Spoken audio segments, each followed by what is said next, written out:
여러분 안녕하십니까?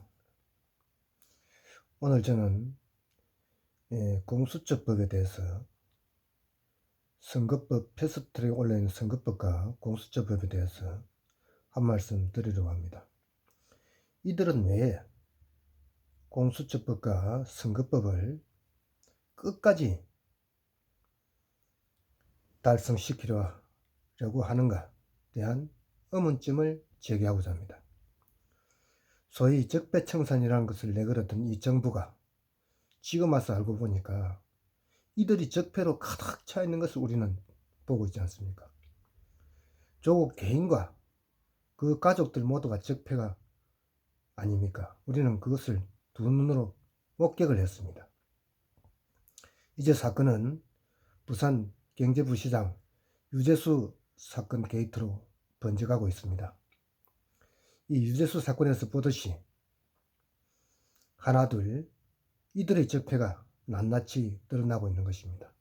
또 최근에 울산 전 시장 김기현 시장의 선거에 개입해가지고 자기 식구들을 당선시키기 위해서 성철호를 당선시키기 위해서 공작질을 했다는 보도가 계속 연일 쏟아지고 있습니다.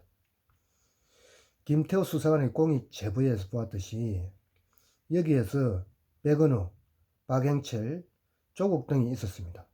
백은우는 대통령 친인척 관리를 해야 함에도 불구하고 결국 자기 부수 6명의 감찰 인원 중에 2명을 따로 분리해가지고 무슨 일을 벌였는지 조금은 알 것도 같습니다. 이들은 문재인의 절친이고 송철호를 당선시키기 위해서 월권 행위를 한 것이며 민간인 사찰을 한 것이고 없는 죄를 만들어서 공작질을 해가지고 결국 울산 김기현 전 시장을 낙선시키는데 성공을 했습니다. 심지어 울산 현지에까지 가서 모니터링을 하였다는 것을 방송을 통해서 여러분도 보고 계실 것입니다. 이 정도면 백원호 차원을 넘어서 저는 그 윗선의 지시가 있었다고 보는 것이 가장 합리적 의심이라고 생각을 합니다. 앞으로 이들에게 벌어질 우리들 병원의 그 불법 대출에 대한 수사가 시작되면 더 많은 적폐들이 나올 것입니다. 이들은 자기들이 지은 죄를 숨기기 위한 수단으로 공수처와 연동형 비례대표제가 필요한 것이라고 저는 생각을 합니다. 내 편이 아니면 무조건 적폐를 몰아서 감옥으로 쳐넣고 자기 팬들은 더 추잡하고 더러운 짓을 해도 이것은 정의고 투쟁인 것처럼 포장을 해가지고 얄팍한 꼼수로 여론몰이나 하는 이런 정부를 지금 우리는 21세기 대한민국에서 보고 있는 것입니다. 얄팍한 쏘금수에 쏘아서 포를 던졌던 많은 국민들도 이제는 어느 정도 다 알고 계실 것이라고 생각을 합니다. 과연 이 땅의 적폐가 누군지 한번 생각을 해봅시다. 이렇게 공정하고 정치 눈치 안 보고 수사를 잘 하고 있는데 왜 공수처가 필요하겠습니까?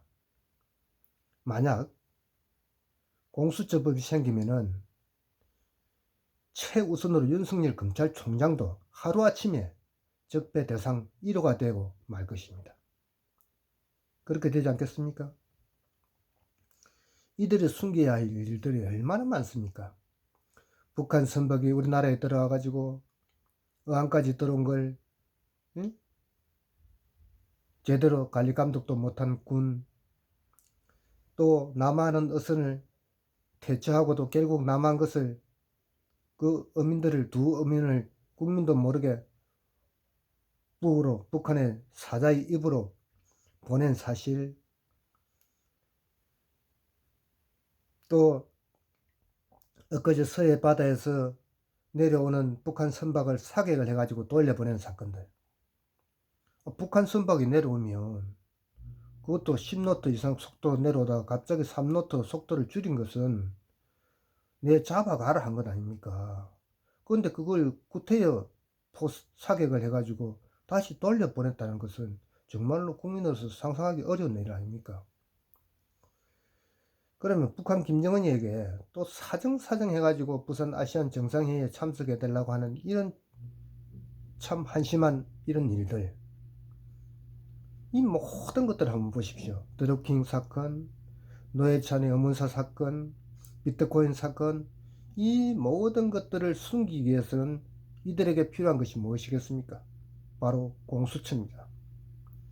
그럼 이 공수처를 만들기 위해서 이중대, 삼중대가 필요한데, 이 삼중대, 이중대, 삼중대들은 연동형 비례대표제라는 떡을 하나 안겨줘가지고 이들이 어석수를 늘려주는 것과 바꿨다고 저는 생각합니다. 또 한편으로 제가 의심되는 것은 노회찬 의원이 뇌물 4천만 원 받고 절대로 자살할 리가 없다고 하는 것이 대부분 국민 여러분 생각이고 저 생각입니다. 국회의원이 먹고 살만한데 그것도 돈 4천만 원 강의비 받았다고 자살까지 하겠습니까? 7월 22일 날 미국에서 돌아온 노회찬 대표는 다음날 그날 자기 어머니 집에 찾아가서 인사를 드렸고, 다음날 23일 날 국회 상무위원회에 회의를 하게 해서 자료를 만들어 가지고 아침 8시 5분에 자기 집에서 출발해 가지고 국회까지 8시 40분에 도착을 하지 않았습니까? 그런 노회찬 의원이 갑자기 거기서 기사를 대동하고 동생 집으로, 남산에 있는 동생 집으로 가서 15층에서 17층에서 뛰어내려 죽었다? 그걸 대한민국 어느 국민이 믿겠습니까? 거기 이렇게 이야기하지 않습니까? 경비원이 쿵 하는 소리를 듣고 나가보니까 노회찬이가 죽어 있었다. 근데 그 쿵 하고 떨어졌는데 경비원이 어떻게 노회찬을 알았을까요? 또 한 가지 중요한 것은 기사가 차에서 노회찬이를 내려주고 자기는 화장실에 갔다 왔다고 했습니다. 화장실에 갔다 와서 시간이 약 5분 정도 걸렸는데 돌아와 보니 이미 경찰과 119가 와 있었고 노회찬이 죽어 있었다. 이게 정말 말이 됩니까? 우리가 현관문을 열고 들어가서 엘리베이터를 기다렸다가 엘리베이터를 타고 17층까지 올라가서 그 창문 1m 45 높이에 있는 창문, 넓이 63cm, 높이 111cm 그 창틀에 올라가 가지고 거기서 쪼그린 채로 뛰어내려 가지고 아무리 빨리 죽는다고 쳐도 5분이 더 걸립니다. 그런데 왜 그 시간 안에 경찰이 와 있었을까요? 왜 그 시간 안에 5분 만에 119가 와 있었을까요? 그건 이미 노회찬이가 죽기 전에 죽을 것을 대비하고 있었다는 이야기 아닙니까? 그리고 국회에서 8시 40분에 출발해가지고 남산 집까지 오는데 25분 정도 시간이 빠집니다. 그렇다면 그 25분에 차 안에서 무슨 일이 있었느냐? 그것은 운전사, 기사 수행 비서는 알 것이다. 저는 그렇게 생각합니다. 그리고 사람이 죽는 게 그렇게 단순하지 않습니다. 내가 아무리 죽고 싶어가지고 억울한 일이 있어가지고 죽으려고 해도 몇 번을 망설이게 돼 있는데 그걸 1m 45나 되는 데를 점프를 해가 올라가서 그 한쪽 창문이 30cm 정도밖에 안 되는 창문 틈에 서서 뛰어내렸는데 어떻게 8m 4cm, 9m 7cm, 70cm로 날아갈 수가 있단 말입니까? 다른 사람들은 그날 뭐 바람이 많이 불었다? 노회찬의 몸이 뭐 나무 이파리입니까? 바람이 불어서 9m 70cm나 날아가게? 그리고 이 사건에서 보면 의심되는 게 한 가지 두 가지가 아닙니다. 엘리베이터를 탔으면 경찰이 엘리베이터 안에 노회찬이가 타고 올라가는지 안 올라가는지 다 알려야 되는 것입니다. 그 수사하면 다 나오지 않겠어요? 국회에서 또 그 노회찬이 차가 그쪽 가는데 CCTV가 많을 것인데 그거 다 조사하면 몇 시에 국회에서 출발해가지고 몇 시에 도착했고까지 다 나옵니다. 근데 그런 수사 일치 없이 처음에는 경찰이 유서가 석 장 있었다고 했는데 그것도 거짓말로 밝혀지지 않습니까? 그리고 미전송 문자가 있었는데 그 문자는 과연 누가 정의당의 그 김행철인가 그자한테 보냈는지 그것도 의심스럽습니다. 그리고 사람이 제일 먼저 죽으면 그 현장에 노회찬이가 항상 쓰고 다니는 안경이 있어야 되는데 안경도 없어요. 그럼 자살한 사람이 오늘 자살할 것이니까 집에다 안경을 두고 왔겠습니까? 그리고 그게 조문가서 조국이 뭐라고 했습니까? 응? 저 하늘에 별이 되어가지고, 응? 그 밤하늘에 별이 되어가지고 우리를 지켜봐 달라. 응? 항상 함께 하겠다. 그런 이야기 하지 않습니까? 그리고 노회찬이 부인과 뜨거운 포옹까지 안 했습니까? 대한민국의, 응? 상주가 그 찾아온 문상객하고 포옹하는 거 보셨습니까? 정말로 노회찬이가 억울하게 죽었다면 정의당도 우리 당대표가 억울하게 죽었다. 진상조사 밝히자. 이들이 이때까지 해온 게 그거 아닙니까? 누가 죽으면 의문을 제기하고 억울하게 죽였다. 이 정치가 잘못됐다. 그래 했는데 왜 그게 대해서는 한마디 말도 안 하고 수사를 갖다 제대로 하지 않았는지 그냥 그거 정말 의문스럽습니다. 정말로 우리 당대표가 억울하게 죽였다면 단식을 해서라도 진상을 밝혀야 될 것 아닙니까? 그래서 저는 이미 이들은 이 노회찬의 죽음에 대해서 뭔가를 알고 있었다.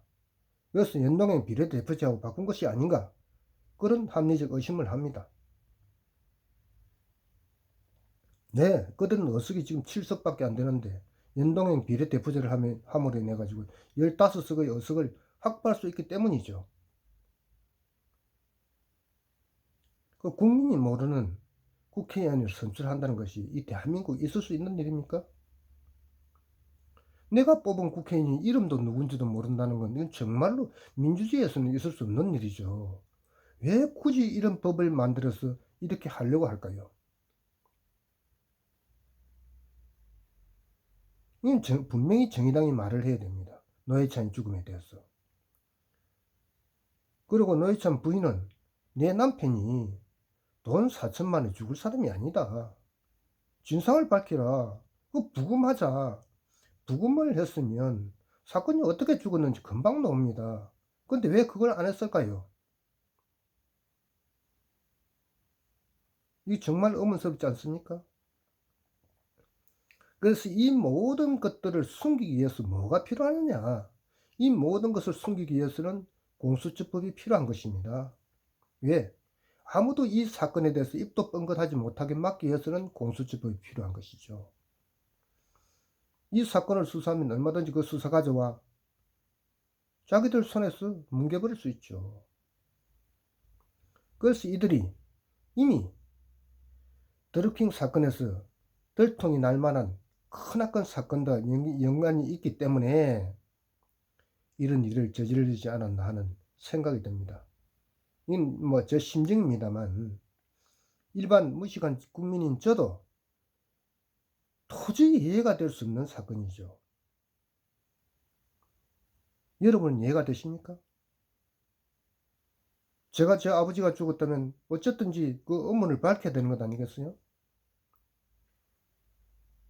그런데 우리 사회에 일어나는 많은 사건들 중에 정의당이 뭐라고 했습니까? 진상을 밝혀라. 대통령 7시간을 뭐 했느니 파마를 했느니 이런 말도 안 되는 의혹까지 붙여가면서 시비를 걸었던 자들이 막상 자기 당수가 죽었는데도 불구하고 거기에 대해서는 아무런 말이 없다? 이 정말 여러분 이해 가십니까? 저는 도저히 이해가 가지 않습니다. 앞으로 이들의 비리가 우리들 병원에서도 엄청나게 드러날 것으로 저는 보고 있습니다. 그리고 지금까지 윤석열 총장이 그 어느 수사기관보다 공정하게 산 권력이나 죽은 권력에 대해서도 수사를 하고 있는데 왜 공수처가 필요합니까? 그럼 앞으로 그 공수처가 힘을 더 발휘해 가지고 편파적인 수사를 가면 그 위에 공공수처를 또 만들 것입니까? 이는 일반 국민도 다 아는 상식적인 일 아닙니까? 한교안 대표 이거를 막기 위해서 단식을 하다가 자기 심장까지 상해가면서 지금 병원에 입원해 있는데 이걸 조롱하는 자들, 엄해하는 자들, 응? 이것들이 사람입니까? 자유민주주의 국가에서 자유를 마음껏 누리면서 그 자유를 파괴하지 못하고 안다라는 인간들이, 이 인간이 사람입니까? 저는 하루속히 이 나라가 정상화되기 위해서는 고영주 변호사가 추진하고 있는 북송 강제 송환법을 하루속히 만들어서 우리 대한민국에 있는 이 좌파들을 전부 다 한테 몰아서 북한으로 보내야 된다고 생각을 합니다. 오늘 여기까지 하겠습니다. 감사합니다.